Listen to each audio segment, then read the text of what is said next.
There's a certain charm to stepping into a local store, one untouched by the sterile uniformity of chain giants.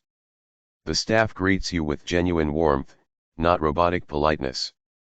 The friendly greeting from the person behind the counter, the personalized recommendations, and the sense of community, these elements can make shopping an experience, not just a chore. You might chat with Sarah, the woman who knows your usual coffee order, or exchange a smile with David, the student saving for college while working part-time. These interactions weave a sense of community, making shopping feel less like a transaction and more like a friendly exchange. But sometimes, this charm curdles into a bitter pill to swallow.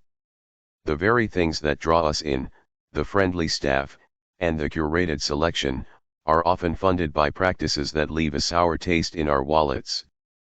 But then reality intrudes, sharp and unwelcome. You reach for your favorite tea, which you used to indulge in as a weekly treat. The price tag, once a comfortable nudge, now screams accusations.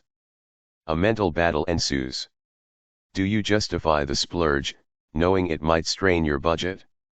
Or do you, sadly, have to walk away, leaving a bitter taste in your mouth alongside the phantom scent of lavender chamomile? We've all been there. Walking into a quaint bookstore, welcomed by a knowledgeable bookseller who excitedly discusses upcoming releases. Or perhaps it's the local bakery, where the aroma of fresh bread mingles with the warm smiles of the staff. These interactions create a sense of connection, a feeling that our patronage is valued.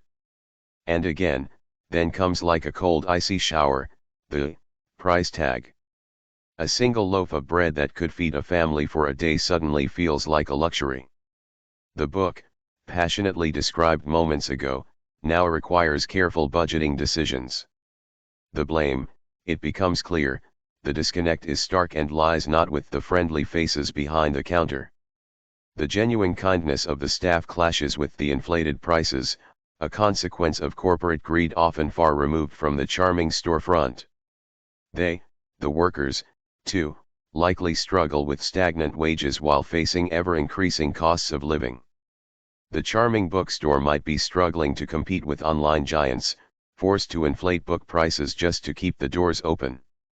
The friendly baker might be working overtime, barely scraping by to pay the exorbitant rent demanded by the landlord. The culprit resides in the unseen corners of corporate offices, where psychopathic capitalist decisions are made that prioritize profit over people.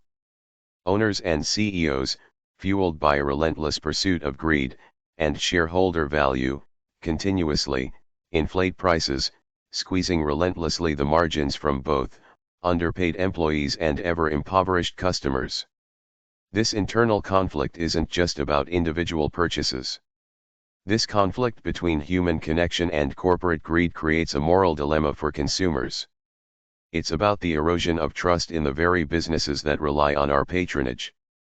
We want to support local businesses, the ones that enrich our communities. We appreciate the genuine service and care these stores provide. We crave that sense of connection, but it becomes increasingly hollow when overshadowed by the knowledge that we're being gouged. Yet, the reality of inflated prices, sadly, forces us to make difficult choices. Can we justify spending twice as much for a loaf of bread, knowing it might mean fewer friendly faces behind the counter in the future? So, what's the solution? Well, let's see, the solution isn't that simple. It requires a multi-pronged approach. Perhaps it lies in seeking alternatives. Local farmers markets, co-ops, or even exploring online marketplaces that offer fairer pricing structures. Consumers can seek out stores with fair labor practices and ethical sourcing, even if it means sacrificing some convenience. But this isn't always a viable option for everyone. Ultimately, the responsibility shouldn't solely fall on consumers. I'd like to mention here that, the local governments can enact policies to support small businesses and curb the power of large corporations. Perhaps most importantly, a shift in consumer priorities is needed.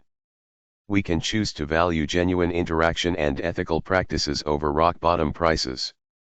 There needs to be a shift in the capitalist, Corporate culture, as soon as possible, a move towards a more sustainable model that values employees, customers, and the community alongside profit margins.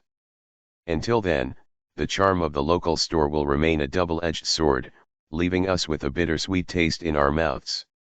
The charm of local stores shouldn't be a luxury reserved just for the fortunate few. By recognizing this conflict and demanding change, we can create a retail landscape where kindness and affordability go hand in hand.